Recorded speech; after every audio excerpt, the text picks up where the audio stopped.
Olá, eu sou Renata, sou médica oncologista pediátrica na cidade de Marília.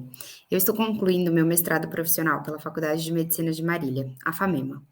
O tema do meu mestrado foi a percepção da dor da criança e do adolescente com câncer pela família e pelos profissionais de saúde que lidam com esse paciente.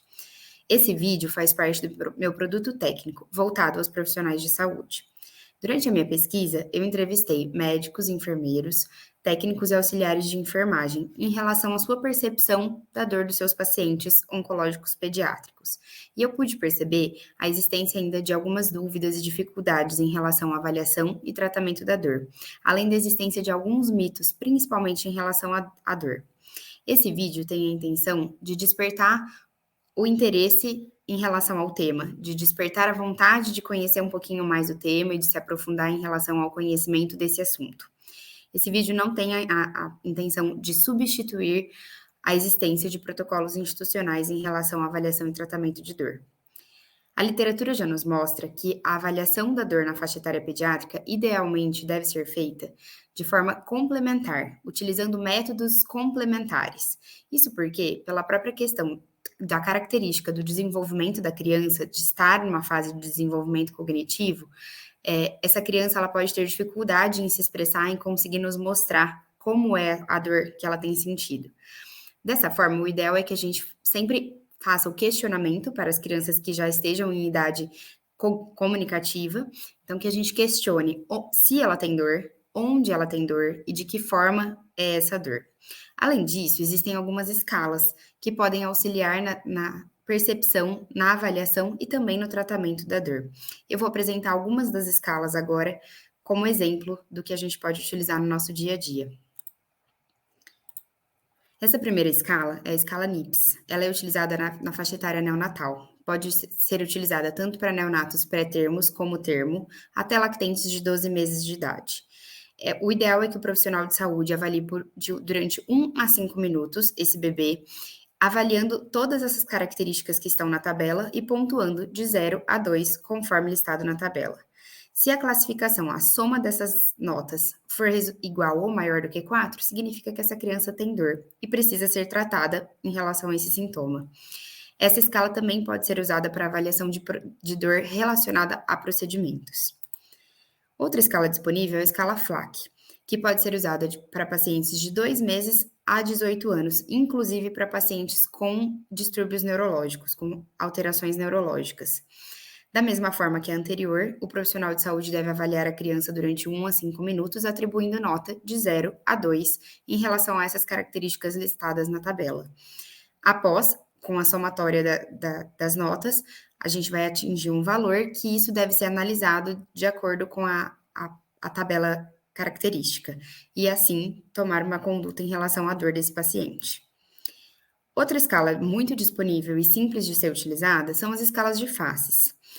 Temos disponíveis para serem utilizadas para pacientes que estão na fase comunicativa, de 4 a 18 anos, porque o paciente vai precisar explicar, ele vai escolher qual a face que representa a sua dor.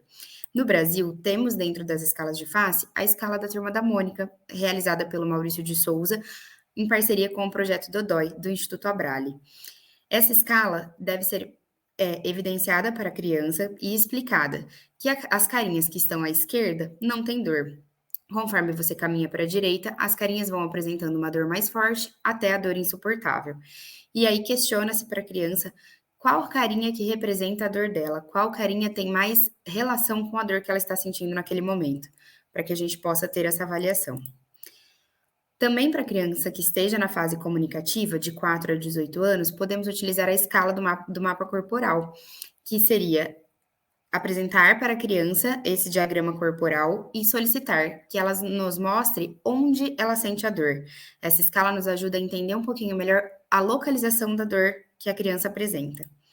Também tem a escala visual analógica, que é muito simples também de ser utilizada, mas também somente para crianças na faixa etária comunicativa, de 4 a 18 anos.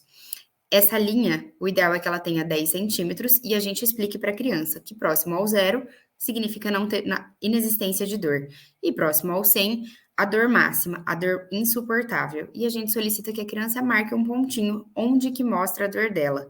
A distância ao zero vai evidenciar para a gente quanto de dor essa criança tem. Por exemplo, se ela marca a 3 centímetros do zero, significaria uma dor 3 em 10 ou 30 em 100. Em relação ao tratamento da dor na faixa etária pediátrica, é importante a gente ressaltar o que a Organização Mundial da Saúde traz para a gente como conceitos básicos, os 4 conceitos básicos em relação ao tratamento. O primeiro conceito é em relação a pelo relógio. O que isso significa?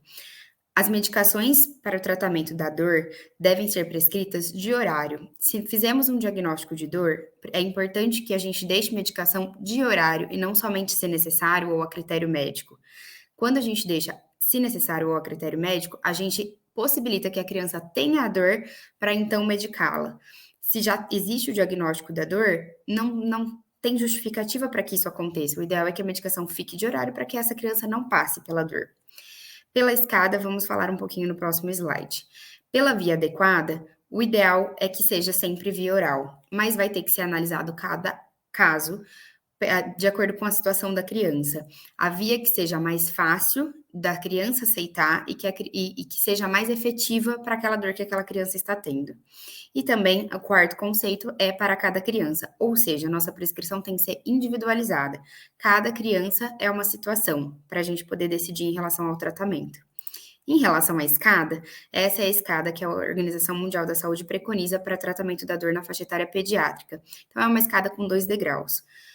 Para dor leve, o tratamento preconizado seria o uso de não opioides, principalmente de pirona ou paracetamol, associado ou não a adjuvantes, que seriam os corticosteroides, anti-inflamatórios, tricíclicos e até alguns anticonvulsivantes.